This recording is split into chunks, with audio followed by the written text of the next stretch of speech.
ಸಿದ್ದರಾಮಯ್ಯ ಹತ್ರ ಹೋಗಿ ಧ್ವನಿ ಎತ್ತಿಲ್ಲ, ವಿಧಾನಸೌಧದಲ್ಲಿ ಧ್ವನಿ ಎತ್ತಿಲ್ಲ. ನಮ್ಮಲ್ಲಿ ಭಾರತೀಯ ಜನತಾ ಪಾರ್ಟಿ ಮತ್ತೆ JDS ಪಕ್ಷದ ಎಷ್ಟೋ ಮುಖಂಡರು ಅದ್ರ ವಿರುದ್ಧವಾಗಿ ಮಾತಾಡ್ತಾ ಇದ್ರು ಅದ್ರ ಬಗ್ಗೆ ಚಕಾರ ಎದ್ದೆ ಸೈಲೆಂಟ್ ಆಗಿದ್ದಾರೆ. ಅಂದ್ರೆ ಇವ್ರನ್ನ ಮಾರ್ಕೊಂಡಿದ್ದಾರೆ ಕಾಂಗ್ರೆಸ್ಗೆ ಅಂತ ಹೇಳಿ ನಮಗೂ ಡೌಟ್ ಆಗ್ತಿದೆ. ಇವತ್ತು ಅಹಿಂದ ನಾಯಕರು ಅಂತ ಹೇಳಿ ಬಂದಿರತಕ್ಕಂಥ ಸಿದ್ದರಾಮಯ್ಯನವರು ಅಹಿಂದ ವರ್ಗಕ್ಕೆ ಇವತ್ತು ಮಾಡ್ತಾ ಇರ್ತಕ್ಕಂಥ ಮೋಸನ ನೀವೆಲ್ಲ ನೋಡಿದ್ದೀವಿ. ಸಿದ್ದರಾಮಯ್ಯನವರು ಕುಮಾರಸ್ವಾಮಿ ಮುಖ್ಯಮಂತ್ರಿ ಮಾಡಿದ್ರು, ಕ್ಯೂ ಅಲ್ಲಿ ಇರ್ಬೇಕಾಗಿತ್ತು, ನಾನಾದ್ಮೇಲೆ ಅವ್ರು ಮುಖ್ಯಮಂತ್ರಿ ಆಗ್ಬೇಕಾಗಿತ್ತು ಅಂತೇಳಿ ಕಾಂಗ್ರೆಸ್ ಬಿಟ್ಟು ಅಲ್ಲೇ JDS ಬಿಟ್ಟು ಕಾಂಗ್ರೆಸ್ ಬಂದಿತ್ತು. ಕಾಂಗ್ರೆಸ್ ಅಲ್ಲೂ ಕ್ಯೂ ಅಲ್ಲಿ ನಿಲ್ಬೇಕಾಗಿತ್ತು. ಅಲ್ಲಿ ಸುಮಾರು ಜನ ಮುಖಂಡರುಗಳಿದ್ರು ಸೀನಿಯರ್. ಆದ್ರೆ ಇವ್ರು ಬಂದ ತಕ್ಷಣ ಏನ್ ಮಾಡಿದ್ರು, ಪರಮೇಶ್ವರ್ ಸೋಲ್ಸಕ್ಕೆ ಏನ್ ಮಾಡ್ಬೇಕು, ಪ್ರಸನ್ನ ಕುಮಾರ್ ಸೋಲ್ಸಕ್ಕೆ ಏನ್ ಮಾಡ್ಬೇಕು, ಬೇರೆ ಬೇರೆಯವ್ರನ್ನ ಮಲ್ಲಿಕಾರ್ಜುನ ಖರ್ಗೆ ಅವ್ರನ್ನ ಇಲ್ಲಿಂದ ಡೆಲ್ಲಿ ಕಳಿಸ್ಬೇಕು, ಈ ನಿಟ್ಟಿನಲ್ಲಿ ನಾನು ಯಾವ ತರ ಮುಖ್ಯಮಂತ್ರಿ ಆಗ್ಬೇಕಂತೇಳಿ ಯಾರ್ಯಾರು ಜೋಬಲ್ ಕತ್ತಿಗಳು ಇಟ್ಕೊಂಡು ಇಬ್ರಾಹಿಂನ ಬಿಟ್ಟು, ರೇವಣ್ಣನ ಬಿಟ್ಟು, ಮುಗ್ಡಪ್ಪನವ್ರು ಬಿಟ್ಟು ಎಲ್ಲೆಲ್ಲಿ ಕತ್ತಿಗಳು ಹಾಕಿದ್ರು ಈಗೆಲ್ಲ ಗೊತ್ತಿದೆ. ಈಗ ಗೊತ್ತಿದ್ದು ನಾವು ದಳ ಸಂಘಟನೆಗಳು ಅವ್ರನ್ನೇ ಅಹಿಂದ ನಾಯಕರು ಅಂತೇಳಿ ಇವತ್ತು ನಾವು ಅವ್ರ ವಿರುದ್ಧವಾಗಿ ಏನು ಮಾತಾಡಿದ್ರೆ ಸೈಲೆಂಟ್ ಆಗಿದೆ. ನಾನು ನಿಮ್ಗೆಲ್ಲ ಹೇಳೋದಿಷ್ಟೇ, ಕೈ ಮುಗಿದು ಕೇಳೋದಿಷ್ಟೇ, ಕಾಲ ಬಂದಾಗಿದೆ. ಏನೋ ಮೊನ್ನೆ ಗ್ಯಾರಂಟಿಗಳು ಇನ್ನೊಂದು ಮತ್ತೊಂದು ಕರ್ನಾಟಕದಲ್ಲಿ ಕೊಟ್ಟಿರೋದು ನಾವು ಬೇರೆ ಕಡೆನೂ ಕೊಡ್ತೀವಿ ಅಂತ ಹೇಳಿ ಸುಳ್ಳು ಹೇಳಿ ಒಂದು ಅಷ್ಟು ಗೆದ್ದಿರ್ಬೋದು. ಆಲಿಬಾಬಾ 40 ಸೋರ್ಸ್ ಅಂತೇಳಿ ಕಳ್ಳರೆಲ್ಲ ಒಟ್ಟಿಗೆ ಸೇರ್ಕೊಂಡು ಒಂದು ಟೀಮ್ ಮಾಡ್ಕೊಂಡು ಮೊದಲೇ ಸರಿ ಅಡ್ಡಾಕ್ ಮೇಲೆ ಕೊಟ್ಟೆ 99 ಸೀಟ್ ಗೆದ್ದಿರ್ಬೋದು. ಆದ್ರೆ ಮುಂದಿನ ದಿನಗಳಲ್ಲಿ ಟೋಟಲಿ ಜಲಕಚ್ಚಾಗುತ್ತೆ. ನೀವು ನೋಡಿದ್ರಿ, ವಿರೋಧ ಪಕ್ಷ ನಾಯಕನಾಗೋದಕ್ಕೆ ನಾಲಾಯಕು ಆ ರಾಹುಲ್ ಗಾಂಧಿ 1 ಅವರ್ ತಾಳ್ಮೆಯಿಂದ ಲೋಕಸಭೆಯಲ್ಲಿ ವಿರೋಧ ಪಕ್ಷದ ನಾಯಕ ಸೀಟಲ್ಲೇ ಕುತ್ಕೊಳ್ಳಲ್ಲ, ಇನ್ನ ಹುಡುಗು. ಹಂಗಿರ್ತಕ್ಕಂಥ ಸಂದರ್ಭದಲ್ಲಿ ಯಾರಾದ್ರೂ ಏನಾದ್ರು ಬರ್ಕೊಟ್ರೆ ಹೇಳ್ತಾರೆ, ಇಲ್ಲಾಂದ್ರೆ ಸೈಲೆಂಟ್ ಆಗಿ ಕೂತಿರ್ತಾರೆ. ಹಂಗಿರ್ತಕ್ಕಂಥ ಸಂದರ್ಭದಲ್ಲಿ ಅವರಲ್ಲಿ ಕಾಂಗ್ರೆಸ್ ಅಲ್ಲಿ ಯಾರು ಪ್ರಧಾನಮಂತ್ರಿ ಅಭ್ಯರ್ಥಿಗಳು ಯಾರು ಇಲ್ಲವೇ ಇಲ್ಲ. ರಾಹುಲ್ ಗಾಂಧಿ ಪ್ರಧಾನಮಂತ್ರಿ ಅಭ್ಯರ್ಥಿ ಅಂತ ಏನಾದ್ರೂ ಅವ್ರು ಘೋಷಣೆ ಮಾಡ್ಬಿಟ್ರೆ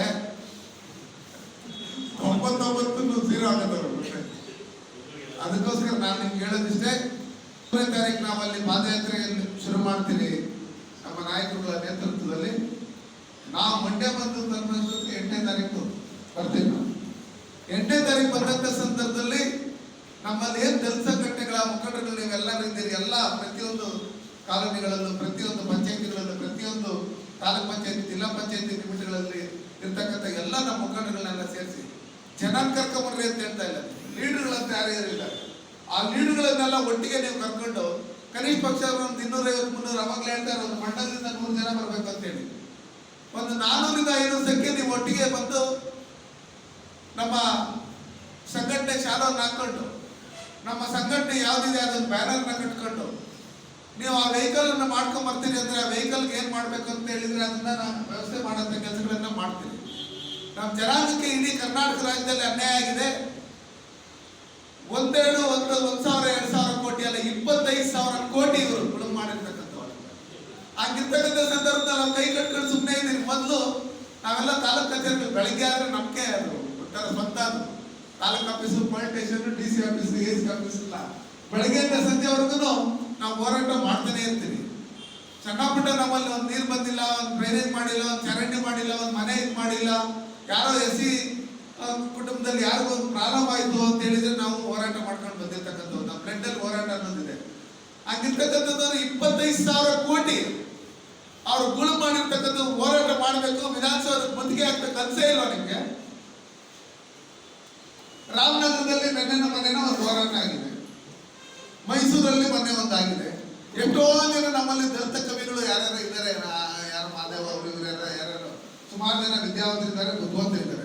ಅವರೆಲ್ಲ ಸಿದ್ದರಾಮಯ್ಯ ಪರ ವಹಿಸ್ಕೊಂಡು ಮಾತಾಡುವಂಥವ್ರು 25,000 ಕೋಟಿ ಗುಳು ಮಾಡಿರ್ತಕ್ಕಂಥ ಸಂದರ್ಭದಲ್ಲಿ ಜನಾಂಗಕ್ಕೆ ಅನ್ಯಾಯ ಆಗಿದ್ದಾಗ ಇವರೆಲ್ಲ ಯಾಕೆ ಬಾಯಿ ಮುಚ್ಕೊಂಡು ಸುಮ್ಮನೆ ಇದ್ದಾರೆ ಅಂತ ಹೇಳಿ ಇವ್ರೇನಾದ್ರು ಶಾಮೀಲಾಗಿದಾರ, ಇವ್ರಿಗೇನಾದ್ರು ಬಿಸ್ಕೆಟ್ ಹಾಕಿದಾರ ಅನ್ನೋ ಲೆಕ್ಕಾಚಾರದಲ್ಲಿ ನಮ್ಮನ್ನು ಡೌಟ್ ಬಂದಿದೆ. ಮಾದೇವಪ್ಪನ ಸಮಾಜ ಕಲ್ಯಾಣ ಇಲಾಖೆ ಸಚಿವರಾಗಿ ಜನಾಂಗಕ್ಕೆ ಇಷ್ಟೆಲ್ಲ ಅನ್ಯಾಯ ಆಗ್ತಾ ಇದೆ ಅಂತ ಹೇಳಿದಾಗ ಅಂಬೇಡ್ಕರ್ ಬಗ್ಗೆ, ಜಗಜೀವನರ ಬಗ್ಗೆ ಇಷ್ಟುದ್ದ ಅಷ್ಟಪ್ಪ ಮಾತಾಡೋಂಥವ್ರು ಇವರು ರಾಜೀನಾಮೆ ಕೊಟ್ಟು ಹೊರಗಡೆ ಬರ್ಬೇಕಾಗಿತ್ತು, ಜನಾಂಗಕ್ಕೆ ಅನ್ಯಾಯ ಆಗ್ತಾ ಇದೆ ಅಂತೇಳಿ. ಅಂಥವ್ರು ಇವ್ರು ಕುರ್ಚಿಗೋಸ್ಕರ ಮೆತ್ಕೊಂಡು ಇವತ್ತು ರಾಜೀನಾಮೆ ಕೊಡ್ತೀರಾ. ಜನಾಂಗಕ್ಕೆ ಟೋಟಲ್ ಆಗಿ ನಾನು ಒಬ್ಬನಿದ್ರೆ ಚೆನ್ನಾಗಿದ್ರೆ ಸಾಕು, ನನ್ನ ಮಗನೊಬ್ಬನಿದ್ರೆ ಚೆನ್ನಾಗಿದ್ರೆ ಸಾಕು, ನಮ್ಮ ಜನ ಎಲ್ಲಾದ್ರೂ ಹೋಗ್ಲಿ ಅಂತ ಹೇಳಿ ಇವತ್ತು SC ST ಜನಾಂಗಕ್ಕೆ ಭೂಮಿ ಇರ್ಬೋದು, ಲಂಬಾಣಿ ಇರ್ಬೋದು, ಪ್ರತಿಯೊಬ್ಬರಿಗೂ ಮೋಸ ಮಾಡಿ ಇವತ್ತು ನಮ್ಮ ಇದ್ರ ಮೇಲೆ ಮೆಟ್ಲುಗಳನ್ನು ಮಾಡ್ಕೊಂಡು ಇವತ್ತು ವಿಧಾನಸೌಧಕ್ಕೆ ಹೋಗಿರ್ತಕ್ಕಂಥವ್ರು ನಮ್ಮ ಜನಾಂಗದ ಶಾಸಕರು ಮತ್ತೆ ಎಂಪಿಗಳು.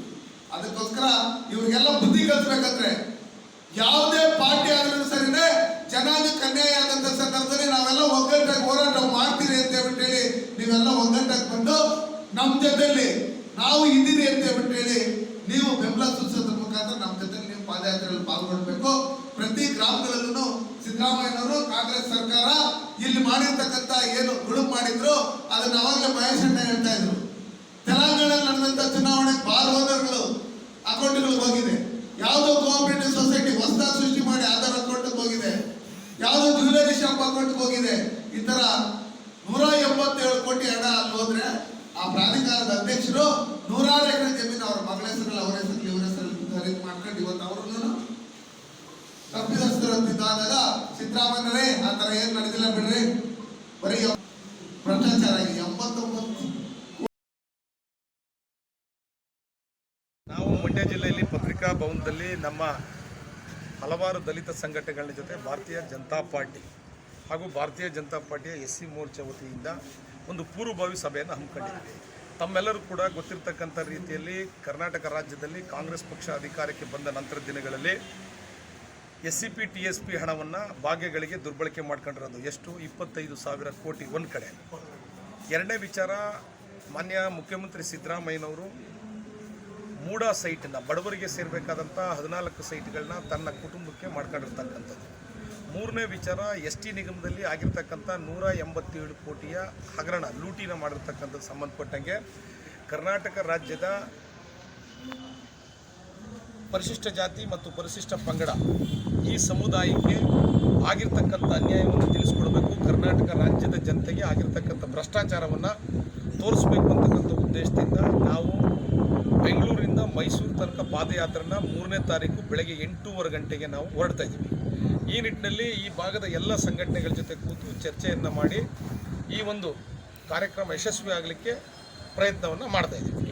ಪಾದಯಾತ್ರೆಗೆ ದಿನಕ್ಕೆ ಕನಿಷ್ಠ 5,000 to 10,000 ಜನಸಂಖ್ಯೆ ಇರುತ್ತೆ. ಪ್ರತಿನಿತ್ಯ ಬೇರೆ ಬೇರೆ ಜಿಲ್ಲೆಯವರು ಕೂಡ ಅದಕ್ಕೆ ಬರ್ತಾರೆ ಮತ್ತು ಹಲವಾರು ಸಂಘಟನೆಗಳು ಕೂಡ ಬೆಂಬಲವನ್ನು ವ್ಯಕ್ತಪಡಿಸಿದ್ದಾರೆ. ಸಂಘ ಸಂಸ್ಥೆಗಳು ಕೂಡ ಆಲ್ರೆಡಿ ಈಗ ಬೆಂಬಲವನ್ನು ವ್ಯಕ್ತಪಡಿಸಿದ್ದಾರೆ. ಈ ಕಾರ್ಯಕ್ರಮ ತುಂಬ ಯಶಸ್ವಿ ಆಗುತ್ತೆ ಅಂತೇಳಿ ಈ ಸಂದರ್ಭದಲ್ಲಿ ನಾನು ಹೇಳ್ತೀನಿ.